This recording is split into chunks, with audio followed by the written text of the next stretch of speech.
Tantor Audio, a division of Recorded Books, presents Anxious in Love, How to Manage Your Anxiety, Reduce Conflict, and Reconnect with Your Partner, by Carolyn, Daitch, Ph.D., and Lissa Lorberbaum, M.A., narrated by Nicole, Poole. Publisher's Note: this audiobook includes bonus material. Please visit Tantor.com and type Anxious in Love into the search box. Follow the link to the book's page. Then, under the Supplemental Content section, please enter the access code RELAX, and then click the Unlock button to access the bonus material. The code should be entered in all lowercase letters. All figures and tables referenced in this audiobook can be found in the bonus material. Additional Publisher's Note: this publication is designed to provide accurate and authoritative information in regard to the subject matter covered. It is sold with the understanding that the publisher is not engaged in rendering psychological, financial, legal, or other professional services. If expert assistance or counseling is needed, the services of a competent professional should be sought. Introduction. I don't know what to do, Jenny confided to her sister. Scott and I had a huge argument last night, again. This time he was angry that I wouldn't go to his college reunion, even though he knows I can't stand being around strangers and I'm terrified of flying. Scott just doesn't get me anymore. Nicole put down her coffee cup and reached for her younger sister's hand. You know, Jen, you've always worried a lot. Lots of times you worry about things I wouldn't give a second thought to. I think that's one of the main reasons I'm sometimes impatient with you. Do you think your worrying is hurting your marriage? I don't know, maybe. Like I said, he just doesn't understand me, Jenny responded. Nowadays, I wonder how we ever got together in the first place. We're never on the same page. Whenever I'm anxious and go to him for support, he says that I'm just blowing everything out of proportion and that I worry too much. He says I should just relax. I know he thinks he's helping me when he says that, but he's not. It makes me feel like I'm unreasonable and needy and like he doesn't care. I can't just put my worries out of my mind and relax. It's not that simple. In our years of treating clients with chronic anxiety, we've seen the hurt and frustration that chronic anxiety can cause partners in an intimate relationship. All relationships are challenging, but when one partner suffers from severe anxiety, the challenges are intensified. Over time, anxiety can strain even the most loving relationship, damaging trust and intimacy. Both partners begin to feel that the other just doesn't get it. And this may be true, because when one partner has an anxiety disorder and the other does not, each has a fundamentally different experience of life. These different experiences can create an ever-widening chasm. If you suffer from anxiety, you know that the experience can be very isolating. Worry may occupy your thoughts almost constantly, causing you to belabor every decision and to approach each moment in fear that disaster lies just around the corner. Or you may become flooded with a panic so overwhelming and unrelenting that neither you nor your partner can cause it to subside. You may not be able to imagine your anxiety being as hard on your partner as it is on you, but it can be. Anxiety can harm your partner and your intimate relationship just as much as it hurts you individually. The sense of mutual connection, fueled by shared understanding and caring, is a fundamental ingredient of intimate relationships. Your anxiety can chip away at this sense of connection. As time passes, your frustration, alienation, and isolation may grow, and, unable to assuage your anxiety, your partner may become more and more frustrated too. As your conflict intensifies, so does your disconnect. You both may feel that although you are talking, you are not communicating. What's worse, you may see no way around the frustration that each of you experiences. Like Jenny, you may remember the mutual care and connection that you once treasured in your relationship and fear that this connection is forever lost. While it's natural to want your partner to fix your anxiety when it arises and to feel disappointed when your partner doesn't do this, the reality is that you are the only one with the power to overcome your anxiety. As hard as it may be to accept, you have the power and the responsibility to do the heavy lifting in that process. However, you're not on this journey alone. The purpose of this book is to provide you with a variety of techniques to help you ease your anxiety, reduce conflict, and foster connection with your partner. Gaining a better understanding of the rifts in your relationship and learning specific techniques and skills that will help you enhance your sense of connection begins with learning more effective ways to manage your own anxiety. The exercises in Part 1, Dialing Down Distress, provide you with tools to calm your anxiety so that your once insurmountable fears can begin to subside. Once you are able to modulate your anxiety levels, you are ready to turn your attention to your relationship. In Parts 2 and 3, you will learn how to improve your communication and strengthen your sense of connection with your partner. The first step in this process is to understand the dynamics that occur when one partner in a relationship has an anxiety disorder. Then you will learn the identifiable patterns of communication and behavior that can damage trust and intimacy over time.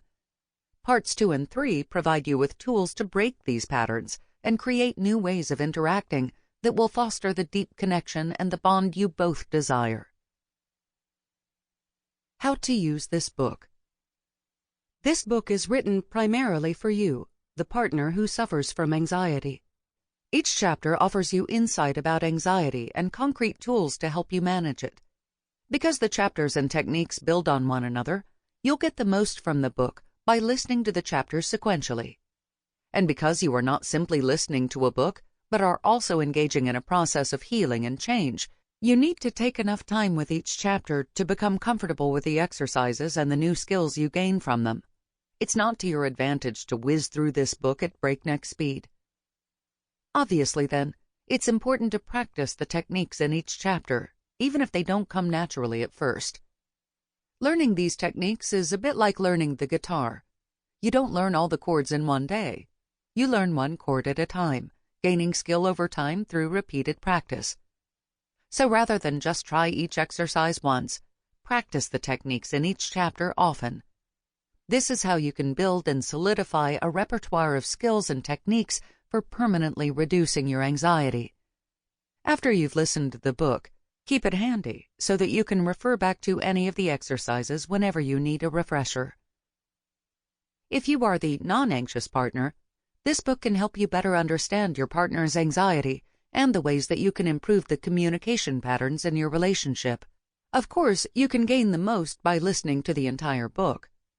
Part 1 gives you greater insight into the specific challenges that your partner faces in living with an anxiety disorder, and it details the new tools and techniques your partner is using to de-escalate her anxiety. It's especially important that you understand the time-out technique for de-escalating anxiety that your partner will be using, which is presented in Chapter 2. Timeouts are the foundation of all the anxiety-reducing exercises your partner will use in the future to lessen anxiety. It's essential that you understand the purpose and benefit of the timeouts so that you can encourage your partner's progress. This technique will also de-escalate the conflict in your relationship, so you can benefit from practicing timeouts too. Your anxious partner's growth and change is only half the solution. Parts 2 and 3 provide exercises specifically designed to deepen your partnership so that it becomes a relationship characterized by trust, respect, and healthy interdependence. By doing the exercises in these parts as they apply to you, you can further the process that your partner is advancing and gain a deeply satisfying relationship. Please note that Appendices A and B are written specifically for you, the non-anxious partner. They provide tips and strategies to help you resolve the misunderstandings that can arise when your partner is suffering from anxiety. Anxiety affects every aspect of life, replacing fulfillment and satisfaction with misery. Yet your anxiety can be a catalyst for growth.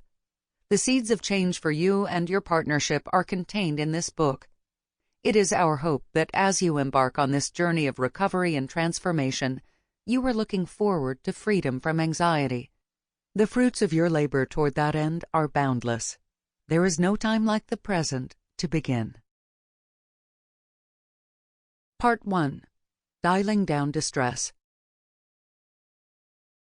Chapter 1. Understanding Your Anxiety. We've all experienced fear, a strong physical and psychological response to perceived danger. We wouldn't be human if we didn't. We've all experienced anxiety as well, a state of physical and psychological agitation typically accompanied by uneasy feelings, physical discomfort, worried, obsessive, or catastrophic thoughts, and rigid and avoidant behaviors. The ability to experience fear and anxiety is, in fact, necessary for our survival and can serve us in countless ways. Fear and anxiety help alert us to the possibility that some aspect of our well-being might be in jeopardy.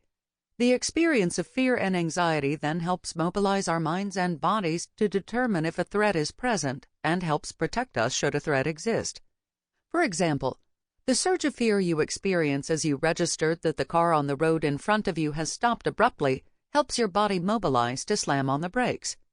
Your fear of having a car accident, motivated by your desire to protect yourself and others from harm, helps you mobilize your resources in an attempt to avoid a collision.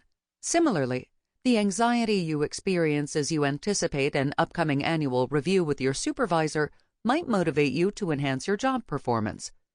The anxiety created by the possibility of receiving a poor review spurs you into action so that you can maintain your job security. Thus, the ability to experience fear and anxiety is very adaptive. However, problems can arise when the level of fear or anxiety that you experience is disproportionate to the situation that you are currently encountering. In other words, it's important that your degree of fear or anxiety is adaptive to the situation at hand. If your anxiety or fear is too high, it no longer helps you respond optimally to your situation or environment. In fact, the excessive fear and anxiety become a hindrance.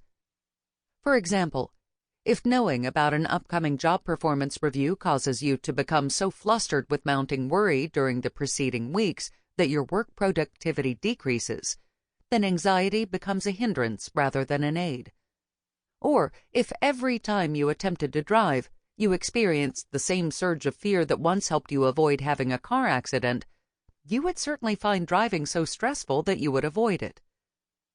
This maladaptive response could lead you to depend on your partner to take over the driving entirely, which could put a strain on their relationship.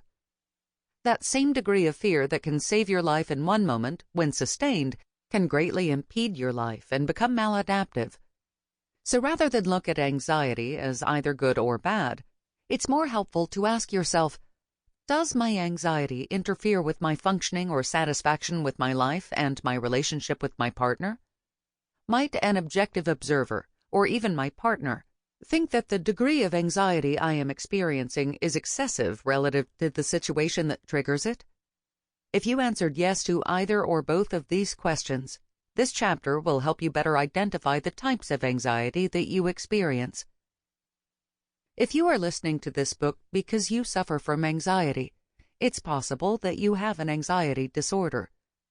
However, you don't need to have a diagnosed anxiety disorder for anxiety to negatively affect your life. The distinction is a matter of degree. The extent to which your anxiety interferes with your full functioning and enjoyment of life, including your enjoyment of your relationship. Common to all expressions of chronic anxiety is a pervasive sense of fear and uneasiness that interferes with feeling that you are okay. Regardless of the type of anxiety you experience, this pervasive sense of dis-ease takes a toll on your body, your mind, and your relationships with the most significant people in your life. Let's first look at common responses you might have to life situations if you are an anxiety-prone person. Remember, being anxiety-prone doesn't necessarily mean that you have an anxiety disorder. We will examine the toll that these response patterns can exact on your quality of life and the quality of your relationship. Next, we will introduce the 6 anxiety disorders and the types of fears and anxieties that characterize each. At the end of the chapter are 2 questionnaires to help you assess the degree to which anxiety affects your life and your relationship with your spouse or partner. Knowledge brings self-understanding. Being able to identify your anxiety is the first step in overcoming its grip and transforming your relationship with the one you love. Characteristics of anxiety-prone people. I can't even stay in the moment in yoga. Is there such a thing as being yoga challenged? Lily joked to her sister after taking her first yoga class. Ron and I thought it would be a nice thing to do together, especially since my being kind of high-strung tends to get us into fights. So when we saw the flyer for this couples yoga class at our gym, we thought it would be the perfect way to learn to relax together. Fast forward to the first class, and there's this really nice yoga teacher talking about staying in the moment and having an attitude of gratitude about being in yoga, and Ron's looking over at me and smiling. But I'm just worrying about everything I have to do today. My house isn't ready for the Christmas party, but I don't have time to clean because I have so much work to finish at the office, and I'm afraid that if I don't finish it, I might get fired. And then what if I can't get another job? That got me worrying about money. Even with my current income, how am I going to manage getting everyone in my extended family a great holiday gift that's also within my budget? This is such a stressful time of the year. Next thing I know, I open my eyes and everyone in the class is on the floor in pigeon or one of those other animal-named yoga positions, and I'm still in downward-facing dog with my butt sticking up in the air. And on top of that, I start to notice this twinge in my lower back like it was about to spasm. What a mess I am. Even yoga stresses me out. Ron was so disappointed when I told him I didn't want to go back. Lily's running commentary in her mind, which significantly interfered with her ability to relax and enjoy her yoga class with Ron, is indicative of her reaction style, her routine way of responding to the events of everyday life. Reaction styles are like a lens through which you view the world that tints the way you interpret and respond to everyday situations. If you have an anxiety-prone reaction style, you often go on red alert in response to situations that wouldn't cause others to worry. To better understand how these anxiety-inducing response patterns relate to the anxiety-prone person, it can be helpful to think of anxiety as occurring on a continuum. Imagine that the left end of the continuum represents little to no anxiety, and the right side represents high anxiety that significantly disrupts daily functioning. Optimal levels of anxiety usually fall in the middle range. You don't go through life in a chronic state of alarm, constantly anxious. On the other hand, you don't go through life with anxiety levels so low that you fail to respond to danger or life challenges appropriately. In this middle range, you have appropriate concern about receiving a poor performance review or getting a call from your physician that you need a biopsy to rule out cancer. You want your usual level of anxiety to fall somewhere in the middle range of the continuum. It's like Goldilocks in the story of the three bears. Not too high, not too low, but just right. In that middle range, you'd respond to the ups and downs of life with a level of anxiety that was adaptive to the situation at hand. As described earlier, your anxiety levels would match each stressor you encounter. Lily, however, experienced a greater degree of reactivity than was optimal. Rather than being in the moment during her yoga class, Lily couldn't stop worrying about the future. This is known as future focusing. One of the key components of anxiety is living in the future. Her future-focused worries drove her anxiety level higher than was adaptive given the non-threatening, relaxing environment of the yoga studio. In fact, her worries even distracted her from what she was doing and left her high and dry, so to speak, while the rest of the class moved from downward-facing dog to other yoga positions. When Lily did come back to the present moment to shift her posture and catch up with the class, she noticed a slight twinge in her lower back. This present-focused realization, however, also drove Lily's anxiety level higher. She interpreted the twinge as a forerunner of serious back problems and began worrying accordingly. This pattern of reaction is known as maximizing. Future focusing and maximizing are at the heart of anxiety-prone reaction styles. Let's explore both in more detail. Future focusing. If you engage in future focusing, you tend to worry excessively about how upcoming events will pan out. You think of every possible contingency and try to plan accordingly.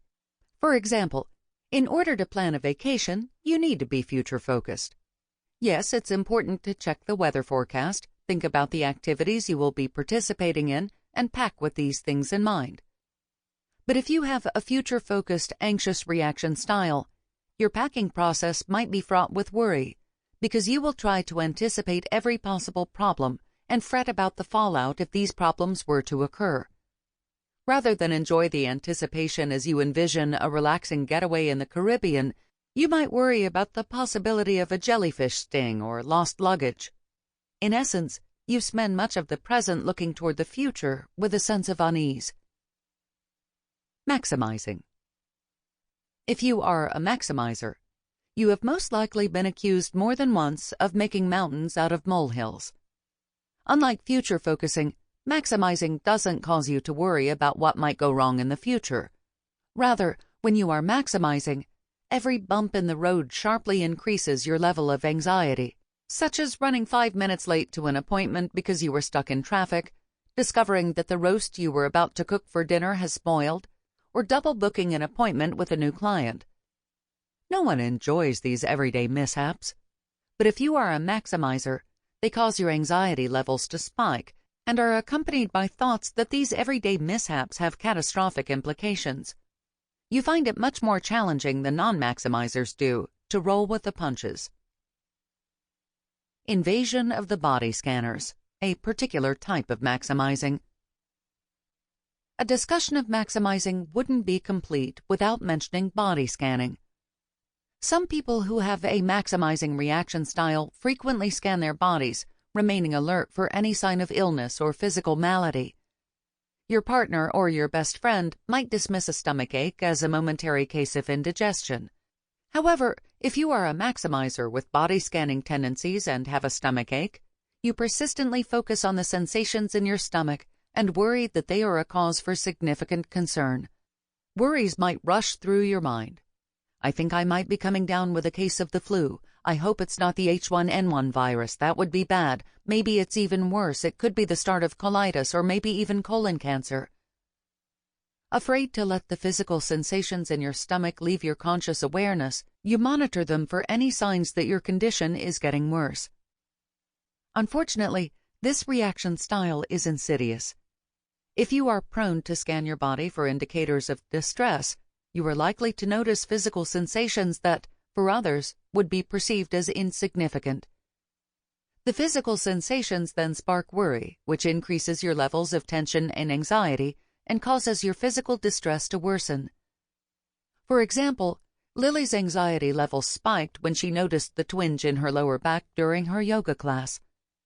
Her mounting anxiety and subsequent increasing muscle tension left her more likely to actually have a back spasm than if she hadn't been distressed by the twinge when she first felt it.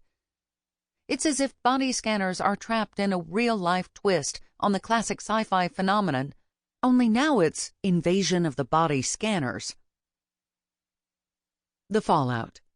Rigidity and irritability. When you're well-rested, energized, and calm, you tend to function at your best. You have stores of patience to call on when an unexpected snag arises in your day.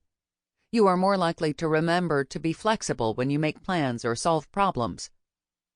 But when your levels of anxiety are chronically high, your system is overburdened. Your emotional, mental, and physical energy reserves are depleted, and responding to the demands of life with patience and flexibility becomes more challenging. Rigidity and irritability result. Imagine that your partner calls to say that he has a deadline at work and has to miss the dinner you had planned together tonight. Or maybe you had scheduled a night out together or were hard at work preparing a romantic dinner at home for just the two of you. Or perhaps you didn't have anything special planned, but your partner's absence means that now you don't have any help with cooking dinner, supervising the kids' homework, and getting them showered and ready for bed. If your internal resources have already been depleted by chronic stress, you are more likely to be derailed by this change in your schedule. You're also more likely to snap at your partner or pick an argument while talking on the phone.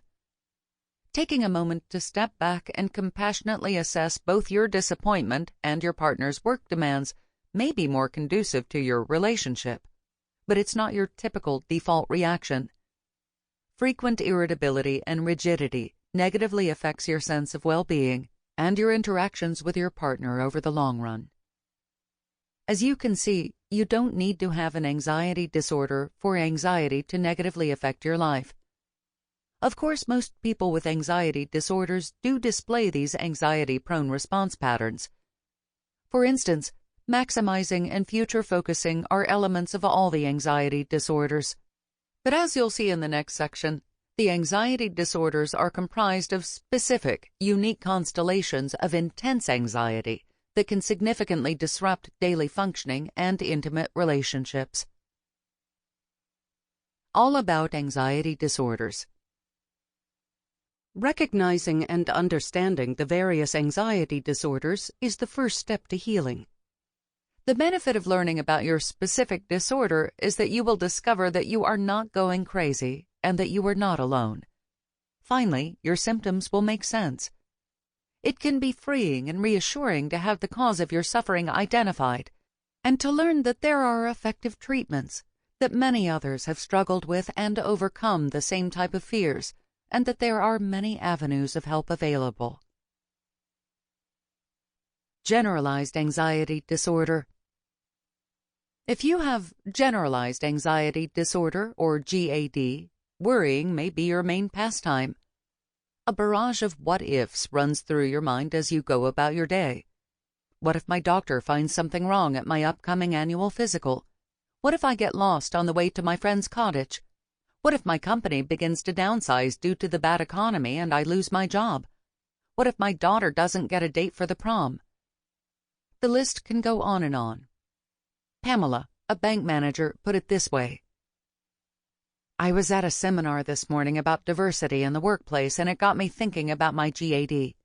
When it comes to worrying, I'm an equal opportunity employer. I'll worry about anything. I don't discriminate one bit. This is the hallmark of GAD. The worry doesn't center on a particular type of stressor. Rather, as the name of the disorder suggests, the focus of your worry becomes generalized to everyday occurrences, and you begin to worry chronically about things that others rarely give a second thought. When you worry frequently and consistently over long periods of time, an excess of stress hormones such as cortisol and catecholamines builds up in your system and create chronic physical discomfort. People with GAD commonly experience tension headaches, stomach aches, and other gastrointestinal upsets, muscle pain, backaches, and exhaustion. While these physical ailments can have many causes, the presence of heightened stress hormones is a major one. What's more, if you have GAD, you are likely to be more acutely aware of any physical discomfort you experience than would someone without this disorder. Many people with GAD are body scanners, hypersensitive to physical sensations that are even slightly out of the norm. Physical sensations that might slip under the radar for someone without GAD don't go unnoticed by you, and your physical discomforts cause you greater emotional distress than they would someone without GAD because they increase your anxiety levels. Thus, the physical symptoms of GAD don't just lessen your quality of life, they give you more to worry about, which in turn releases more stress hormones, which in turn may cause the physical discomfort to persist and even intensify. This vicious cycle of worry and heightening physical discomfort can also leave you chronically fatigued. You may find that it's all you can do to find the energy to get through the day. For those with GAD, worry is literally exhausting. What's more, your chronic worry and focus on future catastrophes rob both you and your partner of the pleasures that come from enjoying the present moment. To recap, GAD consists of the following symptoms. Persistent worry about routine, everyday activities, decisions, and events where, unlike with other anxiety disorders, the focus is not on a particular theme. Chronic physical discomfort, such as gastrointestinal upsets, headaches, or fatigue, that has no other medical explanation. That is, the physical symptoms result from the chronically high levels of stress hormones that are released when you're worrying. Panic disorder. The three main components of panic disorder, PD, are panic attacks, anticipatory anxiety, and avoidance of places or situations that you fear might trigger a panic attack. If you have been diagnosed with PD, you have had at least one panic attack, an episode in which you experienced intense fear accompanied by physical sensations such as a racing heartbeat, shortness of breath, and hot or cold sweats. The physical symptoms occur because your nervous system has revved into fight-or-flight mode. While this state of hyperarousal doesn't pose a serious health threat, people experiencing the physical symptoms of panic attacks typically are afraid they are having a heart attack or some other medical emergency. In the midst of a panic attack, Sample complete. Ready to continue?